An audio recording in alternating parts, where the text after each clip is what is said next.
kasih atas kesediaan waktunya untuk berbagi dengan kami, yaitu materi-materi yang kami dapat dari program Guru Penggerak. Adapun maksud Bapak Ibu dikumpulkan adalah kami akan men-sharekan materi yang kami dapat, yaitu mengenai disiplin positif.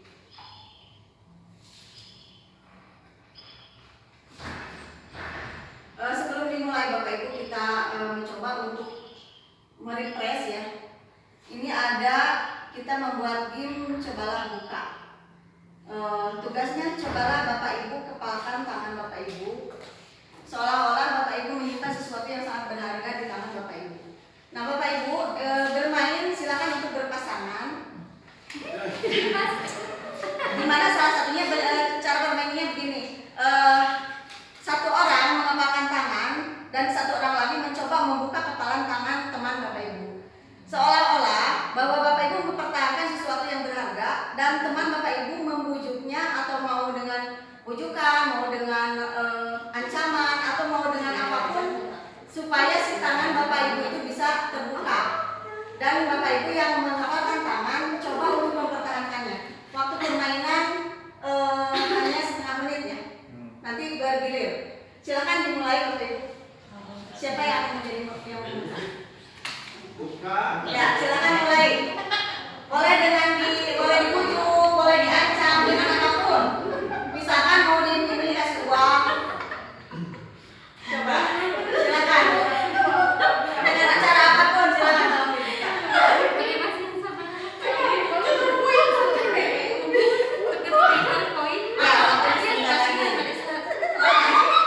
Tidak akan dibuka.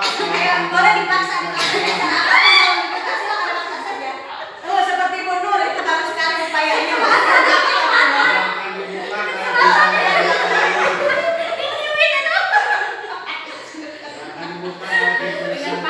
dan maksa.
Alasannya kenapa? Mau karena uang segalanya.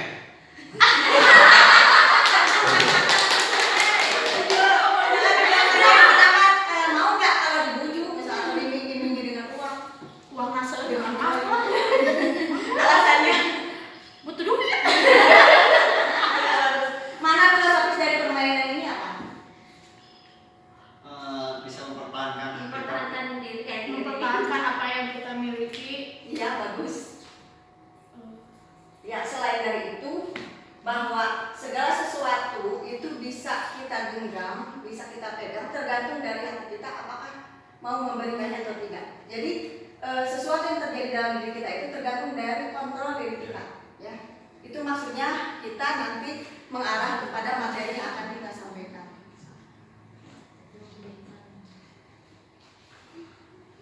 Tujuan daripada materi ini adalah guru mendapat pemahaman terhadap teori tentang budaya positif, teori tentang posisi kontrol, keyakinan kelas, serta teori restitusi dan mampu menerapkannya dalam pembelajaran.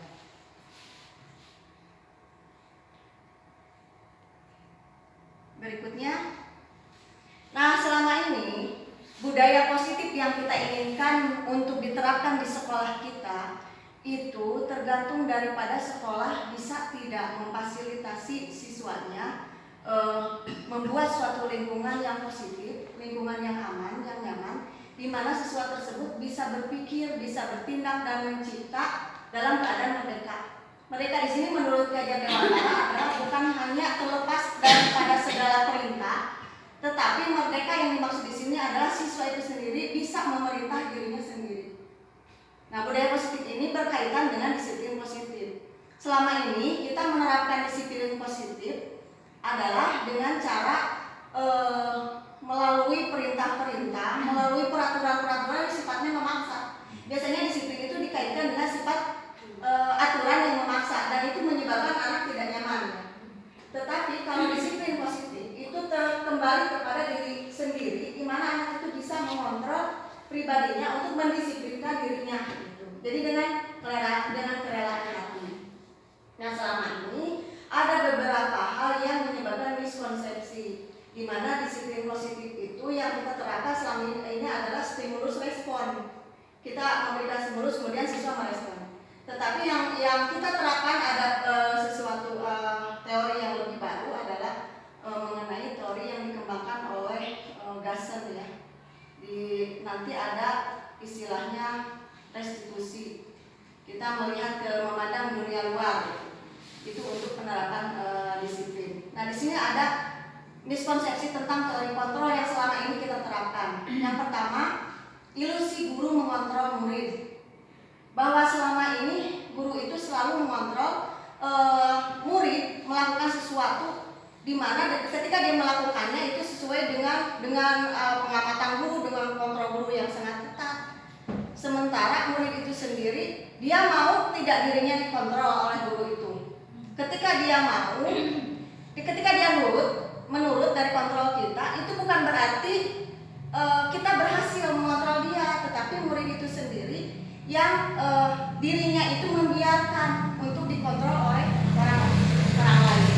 Jadi jangan sampai konsep kita itu bahwa kita itu bisa mengontrol dengan penuh terhadap anak. Padahal mau tidaknya anak dikontrol itu sebenarnya dirinya sendiri yang membiarkan gitu. Ketika dia tidak membiarkan untuk dikontrol, dan segimana dia ketatnya dikontrol, tetap akan ada loss. Yang kedua, ilusi bahwa semua penguatan positif, efektif dan bermanfaat. Kita selama ini berpikir bahwa dengan pujian, dengan bujukan itu akan berhasil pada anak. Memang sewaktu-waktu akan berhasil, tetapi pada dasarnya ketika anak sudah menyadari bahwa bujukan, pujian atau misalkan ini hadiah dari kita itu, ketika dia sudah menyadarinya, lama-kelamaan dia akan menolak untuk diberikan itu. Itu yang kesalahan untuk kita selama ini diterapkan. Yang ketiga, ilusi bahwa kritik dan membuat orang merasa bersalah dapat menguatkan karakter. Ini sering terjadi, termasuk saya sendiri ya, terhadap siswa. Terkadang kita merasa bahwa anak itu misalnya ketika membuat suatu kesalahan, kita menekan anak itu dengan kesalahan-kesalahan itu, dan tekanan-tekanan dari kita membuat anak itu merasa menciptakan suatu pribadi yang identitas yang gagal itu. Jadi kalau kita terus menekan bahwa anakku kamu selalu bikin salah, itu penekanannya akan menyebabkan anak itu memiliki identitas yang gagal. Dan selama ini ketika dia sudah diposisikan seperti itu, maka dia akan merasa bahwa saya ini adalah orang yang hancur, orang yang rusak. Ketika dia sudah mencap dirinya begitu, maka terus selamanya dia akan memposisikan dirinya menjadi orang yang buruk. Gitu.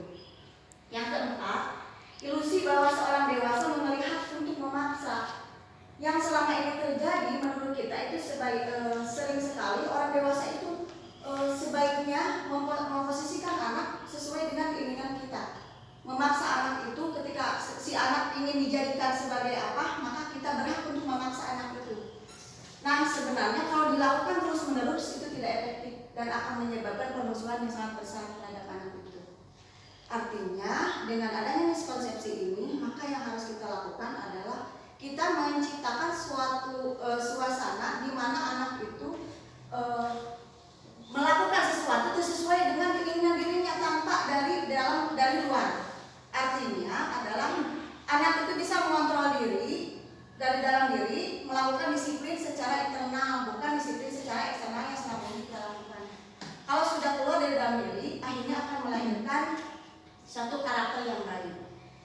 Nah, kalau anak itu melakukan suatu kesalahan, kita harus memandang dulu latar belakangnya di mana manusia itu melakukan sesuatu itu berdasar dari tiga motivasi perilaku manusia. Yang pertama untuk menghindari ketidaknyamanan atau hukuman, itu motivasi yang paling dasar. Biasanya anak melakukan itu kalau dia berpikir, apakah kalau saya tidak melakukan ini apa yang akan terjadi pada saya misalkan, apakah akan dihukum atau akan ditidaknaikkan atau akan diapakan. Nah, mereka melakukan ini karena takut dengan hal itu, dan itu menyebabkan dia tidak nyaman. Supaya dia menjadi nyaman, maka dia dengan terpaksa melakukannya. Yang kedua, untuk mendapatkan imbalan atau penghargaan dari orang lain. Biasanya dia kalau melakukan ujungnya akan begini, kalau saya melakukan saya akan mendapat apa gitu. Itu motivasi yang kedua. Motivasi yang ketiga, untuk menjadi orang yang mereka inginkan dan menghargai diri sendiri dengan nilai-nilai yang mereka percaya. Ini adalah motivasi yang terluhur yang sebenarnya tujuan kita terapkan di sini di budaya di sekolah ini adalah ini yang ketiga. Anak melakukan sesuatu tanpa melihat ancaman, tanpa melihat imbalan, tapi mereka menginginkan bahwa menghargai dirinya sendiri, kemudian melakukan sesuatu dengan nilai-nilai yang mereka percaya. Itu yang ingin kita terapkan. Kemudian untuk berikutnya, nah sebelum ke lanjutan ke materi, ketika seorang guru masuk ke dalam kelas di awal tahun pelajaran, itu sebaiknya kita membuat suatu keyakinan kelas. Kenapa disebut keyakinan kelas? Tidak peraturan kelas, karena peraturan kelas itu sifatnya mengikat, sifatnya memaksa, dan terkadang menimbulkan sanksi, sehingga anak itu melakukannya terkadang karena takut disanksi. Jadi tidak sudah terlepas dari konsep yang kita bahas di awal. Sementara keyakinan kelas itu adalah suatu keyakinan yang kita bentuk, di mana yang membentuknya itu berdasarkan keluar dari apa yang mereka ajukan, apa yang mereka harapkan, kelas impian apa yang mereka inginkan, kemudian dari berbagai masukan dari anak tersebut, dan melahirkan satu konsep di mana di kelas itu memiliki satu keyakinan kelas itu ingin seperti ini gitu. Caranya bisa saja kita dengan di papan juga bisa, atau kita membuat selebaran kertas, anak suruh membuat, coba silakan kamu tuliskan keyakinan impian kelas yang kamu inginkan seperti apa. Nah, mereka akan nulis kelas yang bersih, kelas yang pintar, kelas yang terampil, kelas yang nyaman, yang aman dan sebagainya. Banyak nanti. Nah, setelah itu dimasukkan, kemudian direkap, disimpan. Yang terbaik, yang terbanyak kita ambil. Dan keyakinan kelas itu ada beberapa prinsip dalam pembentukan keyakinan kelas, yaitu di mana keyakinan kelas bersifat lebih abstrak daripada peraturan. Maksud abstrak di sini, contoh kelas yang bersih itu kan abstrak. Penjelasannya dilarang membuang sampah sembarangan, dilarang diwajibkan pipet dan sebagainya, itu ada di dalamnya, itu berisi tentang itu. Kemudian ada lagi misalkan kelas yang aktif. Aktif di sana kan pada saat belajar memperhatikan guru, pada saat diberi tugas mengerjakan, pada saat diberi pertanyaan mereka mau bertanya dan sebagainya. Itu lebih abstrak dan tidak boleh banyak kalau keyakinan kelas itu.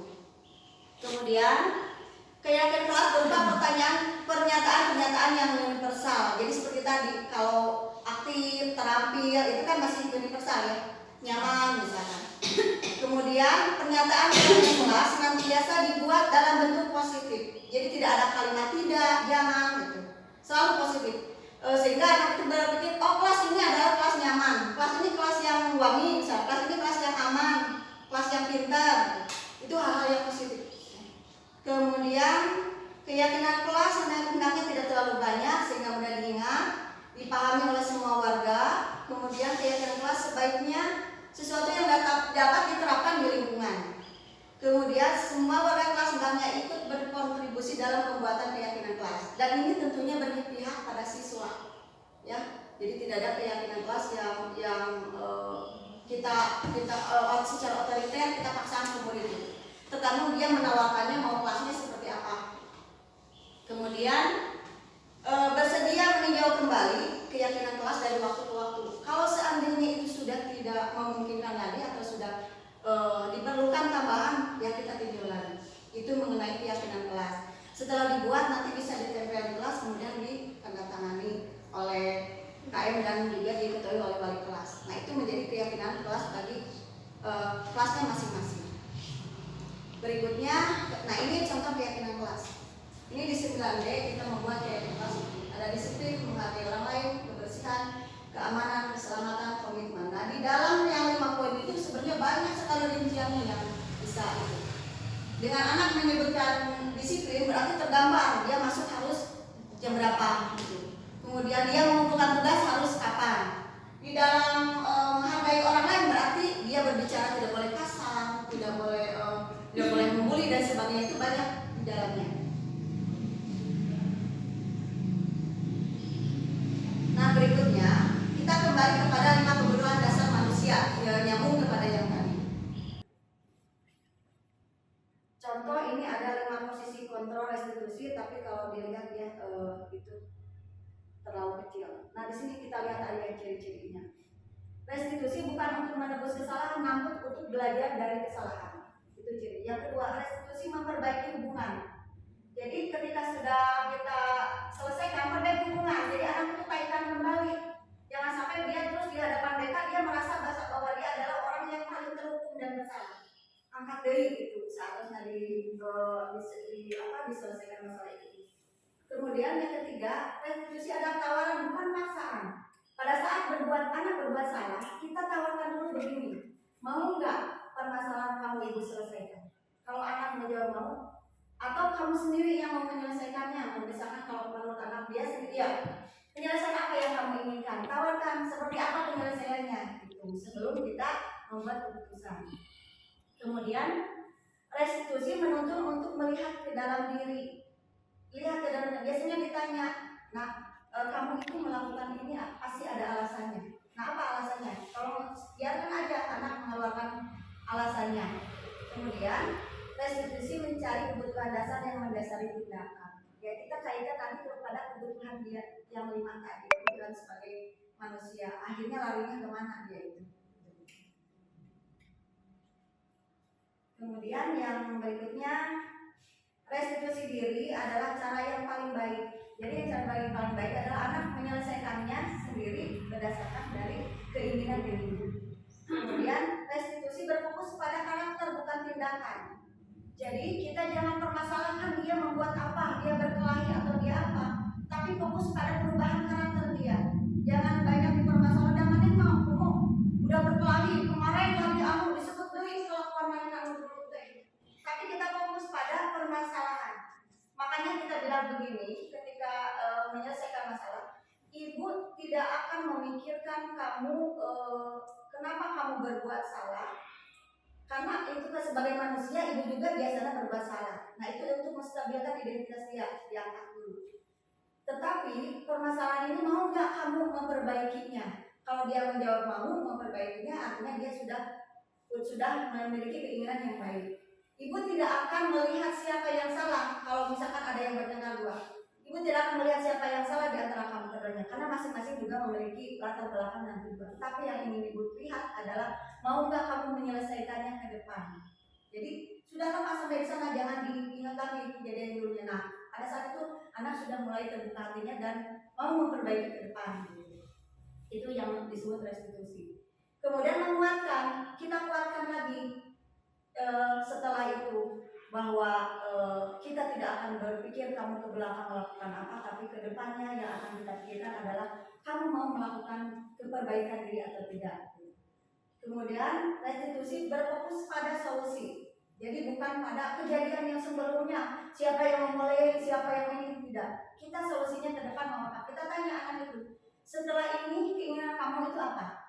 Kalau berkelahi antara dua orang, pasti yang satu ini maunya begini, ini maunya begini misalkan. Oh maunya berdamai, kita damaikan. Gitu. Kemudian restitusi mengembalikan murid yang berbuat salah pada kelompoknya. Jangan sampai ketika anak berbuat salah di satu kelas, maka pisahkan anak itu. Nah itu sebenarnya salah. Anak yang berbuat salah dipisahkan, kelompoknya ini yang salah semua. Harusnya sebaiknya tidak begitu. Jadi ketika sudah diselesaikan masalah itu, maka dia kembalikan dia untuk supaya bisa diterima lagi oleh kelompoknya. Kemudian ini ada segitiga restitusi, tapi kalau dilihat terlalu kecil. Segitiga restitusi itu adalah segitiga di mana di sini ada menstabilkan identitas, kemudian juga ada penguatan ya. Jadi ada yang tiga tadi itu menjadi satu kesatuan. Anak itu sudah selesai masalahnya, kemudian identitasnya juga sudah stabil kembali, kemudian dia dikuatkan lagi. Setelah itu dia maunya seperti apa? Maka buat kesepakatan kedepannya kamu mau bagaimana. Itu kan keinginan dia, bukan kita yang mau. Jangan begini, ibu mah hayang teh maneh teh begini. Nah itu berarti bukan keinginan anak, tapi keinginan kita. Makanya kita tanya, kalau sudah begini berarti kamu maunya bagaimana?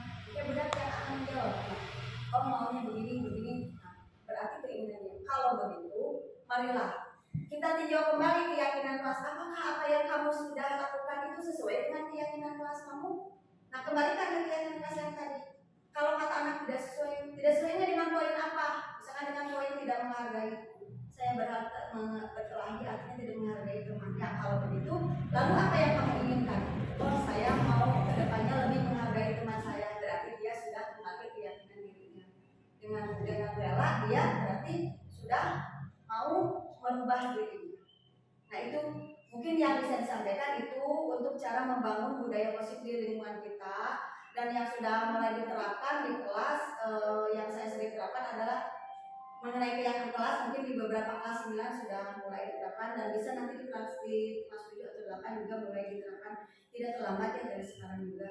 Atau budaya-budaya positif itu coba kita ingat.